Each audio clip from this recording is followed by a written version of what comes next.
Morning. Today I will be taking class about staining of the blood film.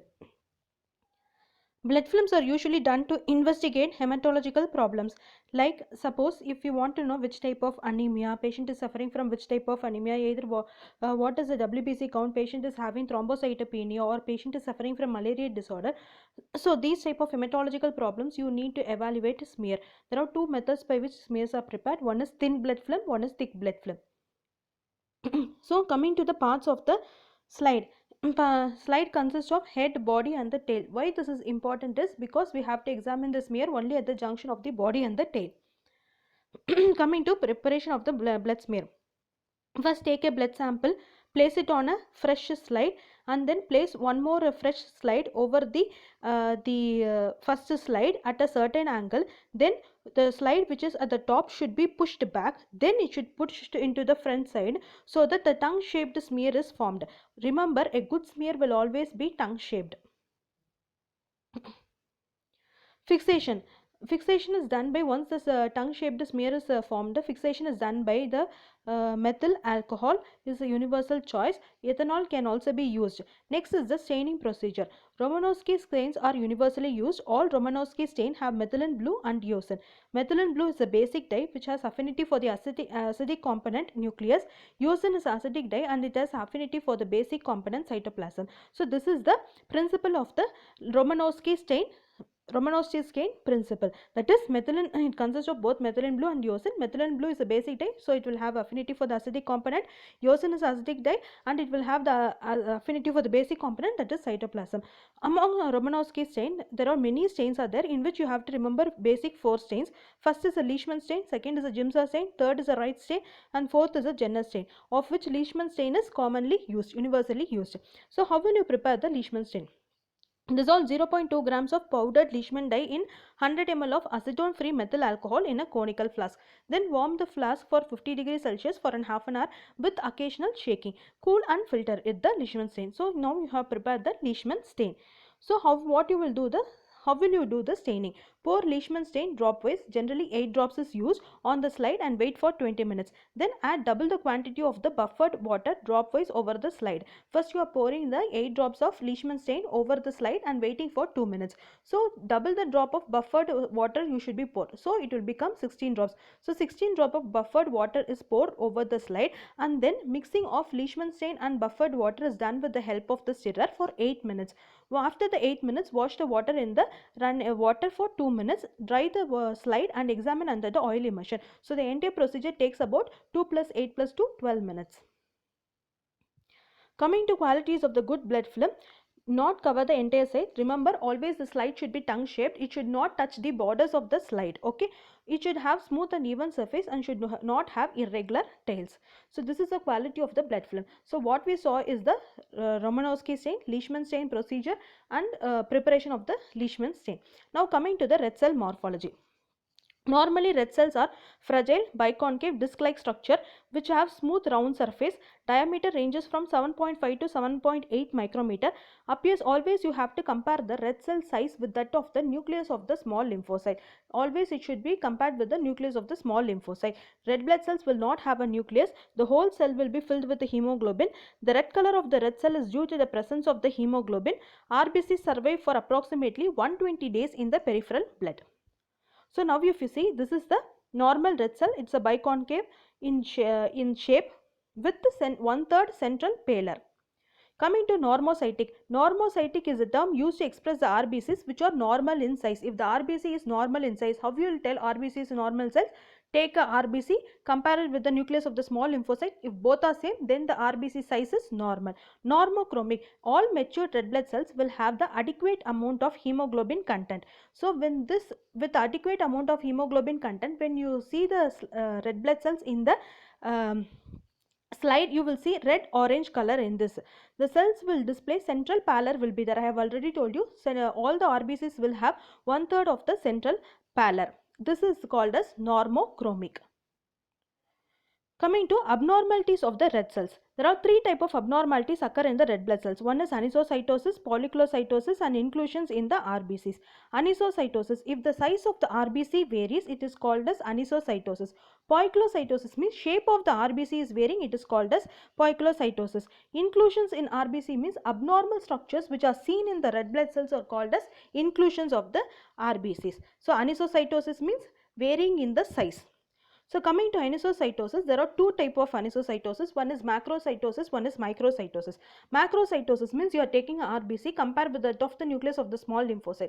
But the RBC is bigger than that of the nucleus of the lymphocyte, then it is called as macrocytosis.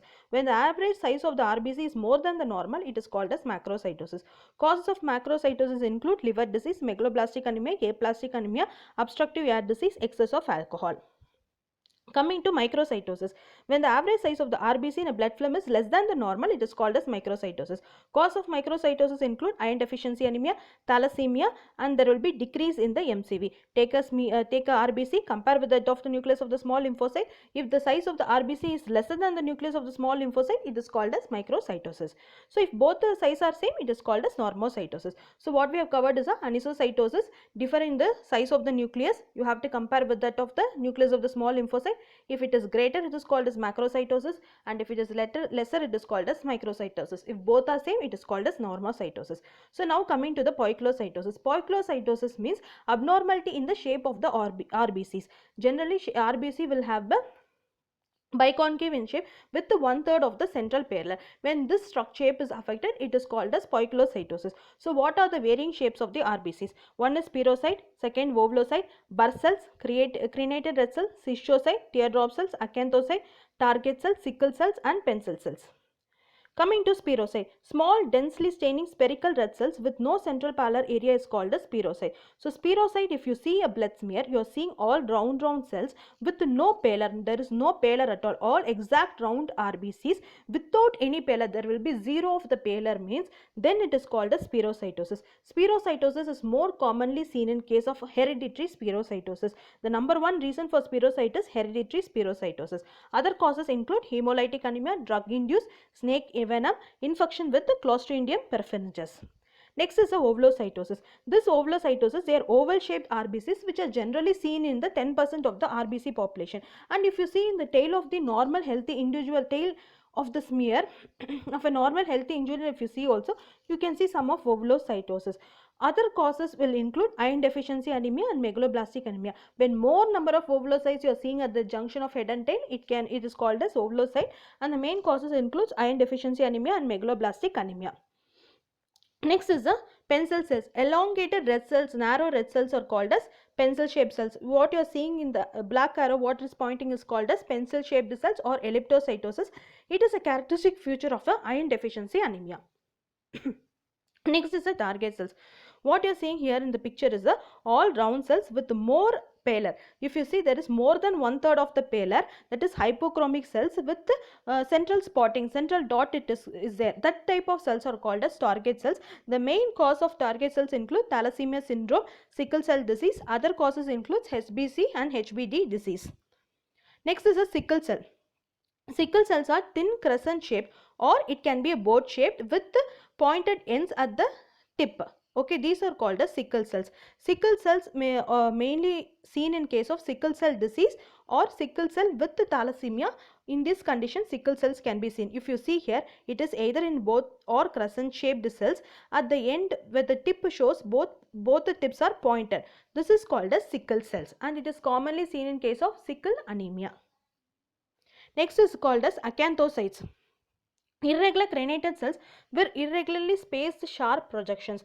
If you are seeing in this smear, if you see here, all the cells will having small spicule-like projections. These spicule-like projections are irregular on the surface of the RBCs. Such type of cells are called acanthocytes and it is commonly associated with abnormal phospholipid metabolisms. Or it can be seen in splenectomy patient or hyposplenism patient and in case of severe liver disease. So acanthocyte, remember, a cell with more spicules irregularly placed on the surface of the RBCs. Next is the teardrop cells. The black arrow pointing cell is called as teardrop cells, and it is commonly seen in case of iron deficiency anemia. Next is the cystocytes. Cystocytes are fragmented red blood cells of various sizes and shapes. It is commonly associated with red cell damage, severe burns, drugs, toxins, DIC and uremia. Next is called as crenated red cells. It is also called as echinocytes. If you see here also the RBC is showing projections, small projection, but the difference between the echinocytes and acanthocytes is, here in echinocyte, in this smear, if you see all the small spicules are equally placed or of uniform size, then it is called as echinocytes. If all the spicules are irregular and it is of differently spaced on the surface of the RBC, it is called as acanthocytes. Crenated red cells can also be seen in the normal healthy individuals. They are formed if the blood sample is long time, if anticoagulant blood is allowed to stand for a long period, then we can get this type of RBCs.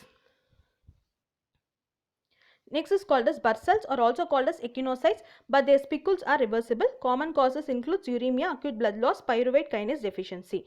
Stomatocytes. If you see in this RBCs, the central pallor has become like a slit. Instead of being round, it has become like a slit-like space. That is called as stomatocytes, and it is commonly found in hereditary stomatocytosis, liver disease, alcoholism. Next is the hypochromic. These are the red cells which are deficient in the hemoglobin. So generally normochromic means all the mature cells, all the red cells are having sufficient amount of hemoglobin.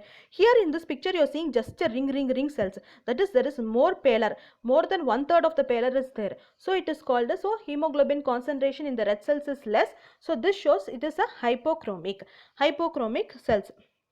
They are usually found in iron deficiency anemia, thalassemia, sideroblastic anemia. So what is mean by dimorphic appearance? Suppose if you are taking a smear, in two fields you are seeing normocytic, again you are seeing some microcytes, again you are seeing hypochromic cells, like many forms you are seeing, then it is called as dimorphic anemias.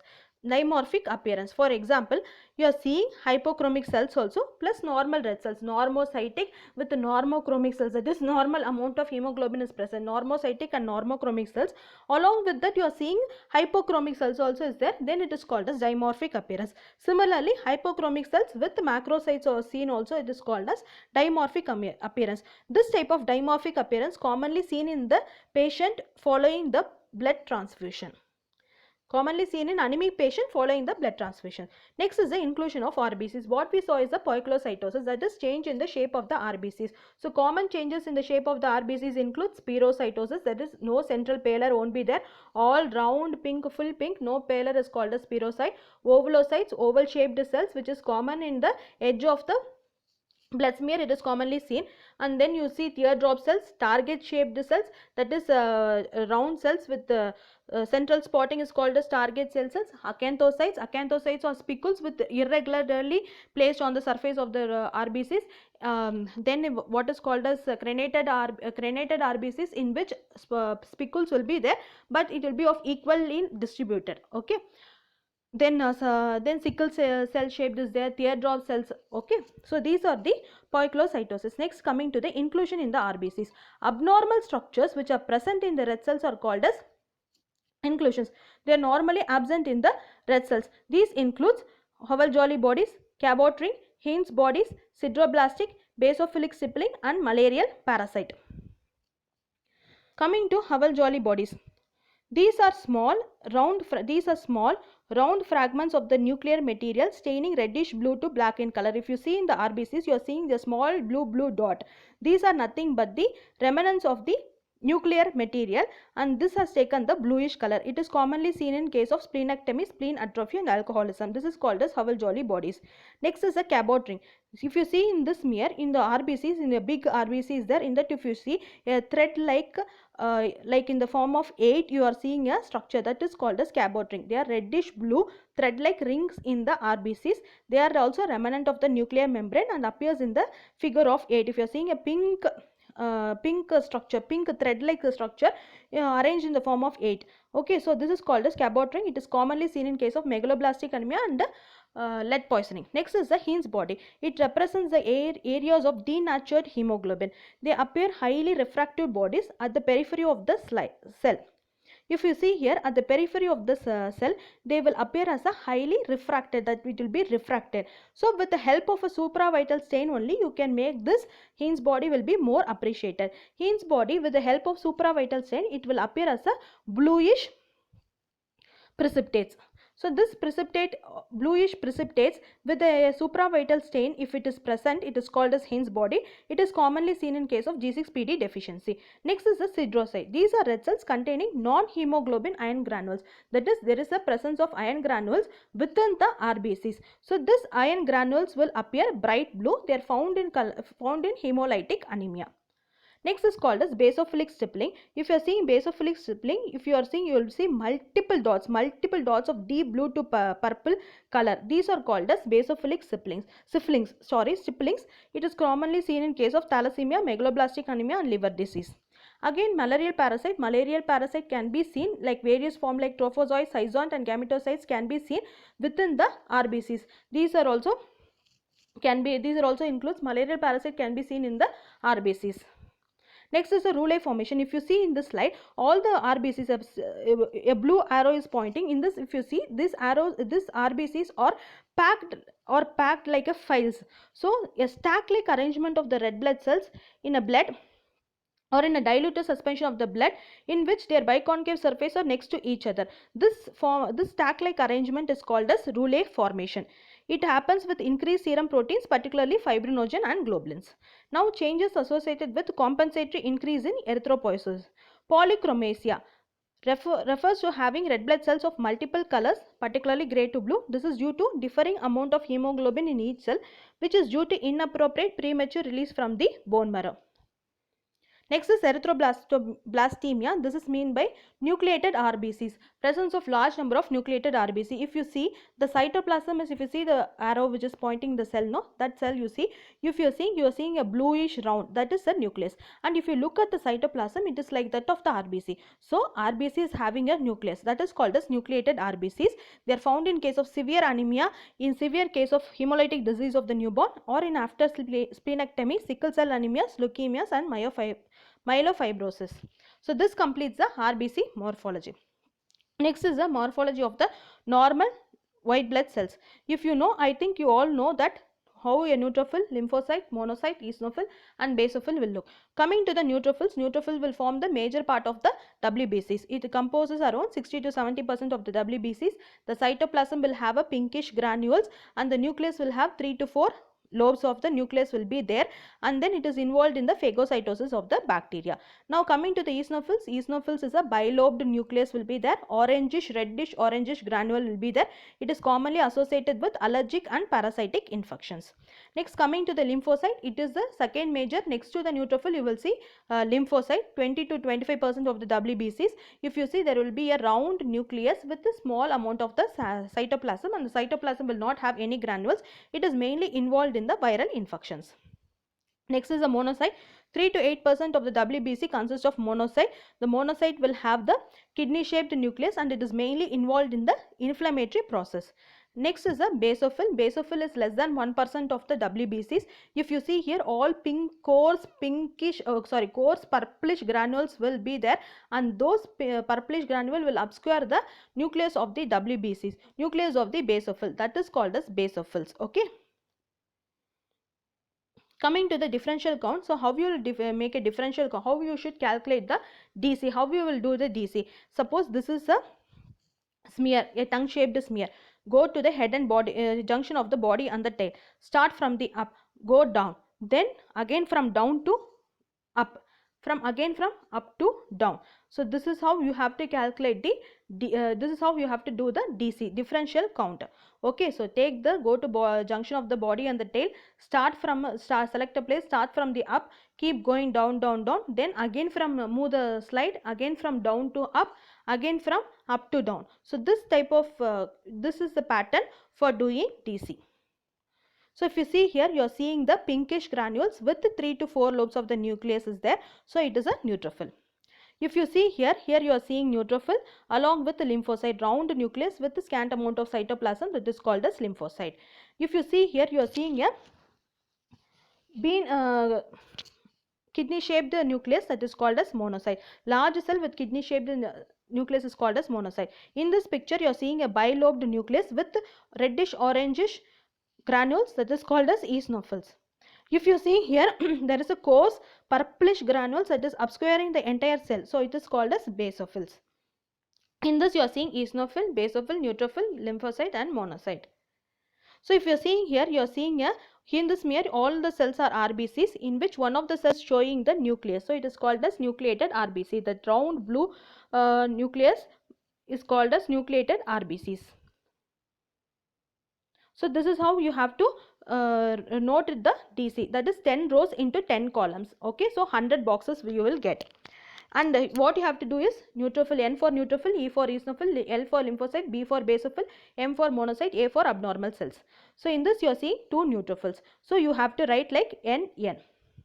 Then again move the slide. Here you are seeing 1 lymphocyte, 1 neutrophil. So write it as 1 lymphocyte and 1 neutrophil. So this is how you have to calculate the neutrophils. So in this you saw RBC morphology, WBC morphology, DC and staining method. So coming to RBC morphology, what you have to remember is anisocytosis, that is varying in the size of the RBCs.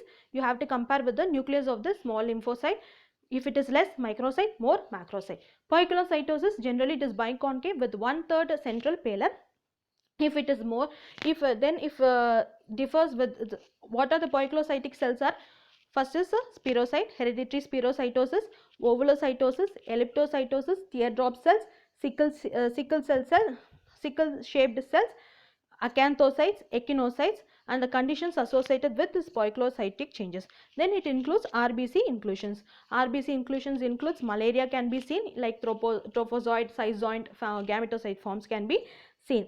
Next is the Heinz body, Cabot ring, Hubble-Joly bodies, basophilic stiflings. Okay, then this completes the RBC morphology. Now coming to WBC morphology, you should know about neutrophils, lymphocyte, monocyte, eosinophil, basophils, and how to do DC. DC is take the peripheral smear, go to the junction of the body and tail, from up to down, then down to up to down, like that you have to do. And when you are counting, you have to put a 10 row into 10 column. Whatever cells you are seeing, suppose if you are seeing neutrophil, write N, lymphocyte L, monocyte M, is basophil B. So this is how you will do your DC, and you will commonly use a stain called Romanowsky stain. Remember the principle of the Romanowsky stain. It will contain methylene blue and eosin. Methylene blue is a basic dye which has affinity for the acidic component. Eosin is a acidic dye which has affinity for the basic component. So this is a principle and procedure of the Leishman stain. How will you stain? How will you prepare the Leishman stain? And what is the generally how a smear should be there. Okay, so this finishes the class. Thank you.